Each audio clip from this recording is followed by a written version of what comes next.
Hey boys and girls, summer is coming and some of you may or may not be beach ready.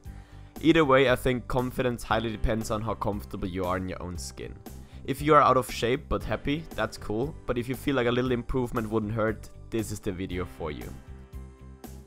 And honestly, I'm so sick of fitness magazines or Facebook articles and whatnot about 5 types of food you should avoid or promises about 10 pounds of fat loss in no time.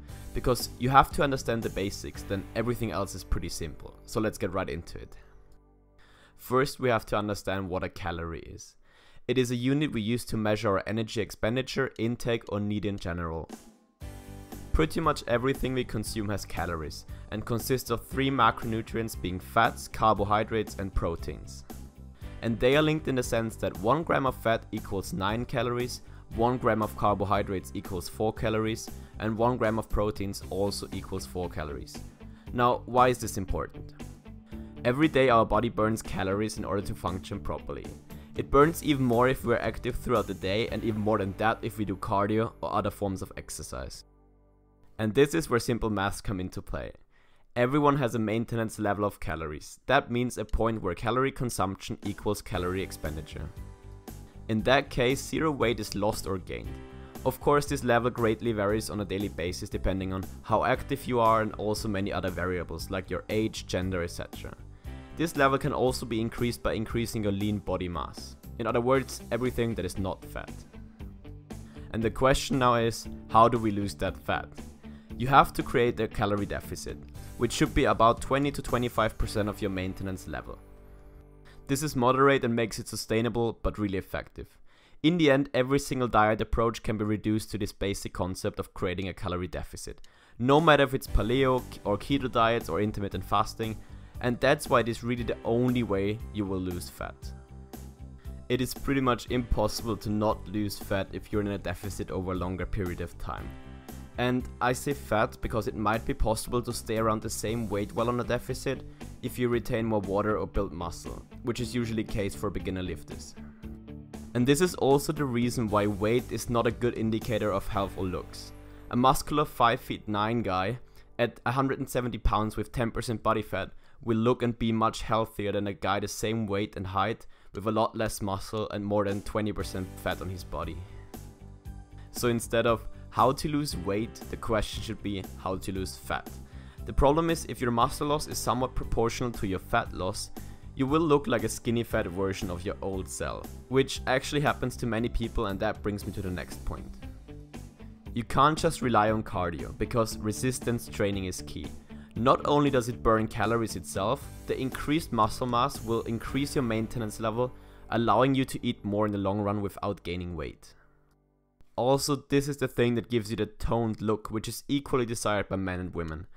And don't worry girls, you won't get huge or bulky, because your natural testosterone level is much lower than that for men, and they already need to put in quite some work to get bigger. Finally, let's get back to macronutrients. Their ratio is the second most important thing after creating a calorie deficit. While all of them provide you with necessary energy, think of carbohydrates as the main fuel for your activities, of healthy fats as mandatory for properly functioning organs, healthy skin, vitamin transportation, and so on. And proteins are necessary to build and maintain muscle cells. Of course, scientifically it's more complicated, but this will do for now. Since you want to lose fat and keep the muscle, which you have even if you don't train, you want to have a sufficiently high protein intake, which should be around 0.8 to 1.2 gram per pound of body weight.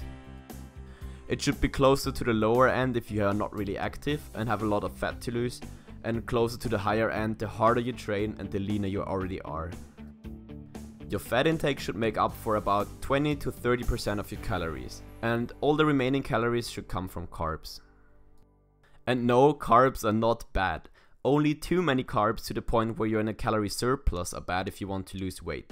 And if you want to gain muscle, even that is desired actually. The same is true for fats. Generally speaking, where your carbs, fats and protein come from doesn't really matter as much as sticking to a calorie deficit and hitting your macronutrient goals. Still, it is desired to prioritize low and medium glycemic carbs like vegetables, brown rice, sweet potatoes and so on, over high glycemic ones like chocolate and other sweets, but it will work either way. The former will provide you with more energy over a longer period of time, while the latter will give you an energy spike that drops off quickly. So be smart and stuff yourself with veggies and berries instead of sweets. Now I will show you guys how a sample diet plan could look like using my own plan that I used for this summer cut. I tracked my food with MyFitnessPal, which is an app you can get for free which makes tracking super easy. But keep in mind that I've already built some muscle and my metabolism is quite high, so these numbers only work for me. I would suggest trying out at which calorie level you keep your current weight for about 2 weeks to know your starting point. And you can find pretty decent maintenance calorie calculators online. So my maintenance level including my training is at around 3100 calories. From that I subtract 20%, which equals roughly 2500 calories. Now I want to figure out what my protein intake should be. And I set it slightly higher than 1 gram per pound of body weight since I was already pretty lean starting out, at around 180 grams. My fats were moderate at around 25% of my calories, which equals 625 calories. And I divided it by 9 since 1 gram of fat is 9 calories, and that gives me around 70 grams of fat.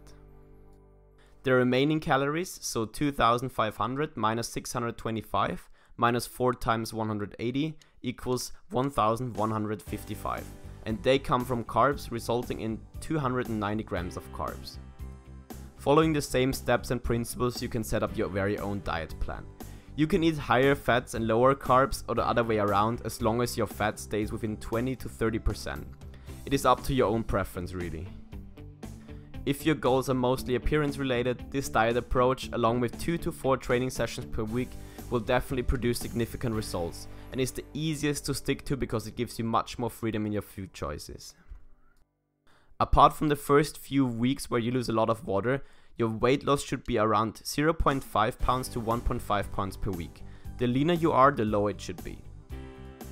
Of course you could go into a greater calorie deficit, but keep in mind that losing 1 pound of fat per week and close to no muscle looks and feels way better than losing 10 pounds while crashing your metabolism, which results in a well-known yo-yo effect and losing a lot of muscle in the process.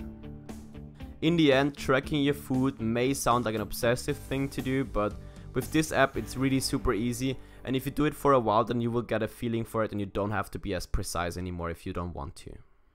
That's all for now guys. I hope you enjoyed this little diet guide. If you want that I create more videos about this topic, since fitness is a passion of mine anyway, just write it down in the comments below. And other than that, I plan to produce more social skills related content soon. If you like this video, give it a thumbs up and hit the subscribe button. Have an amazing day guys, and see you soon.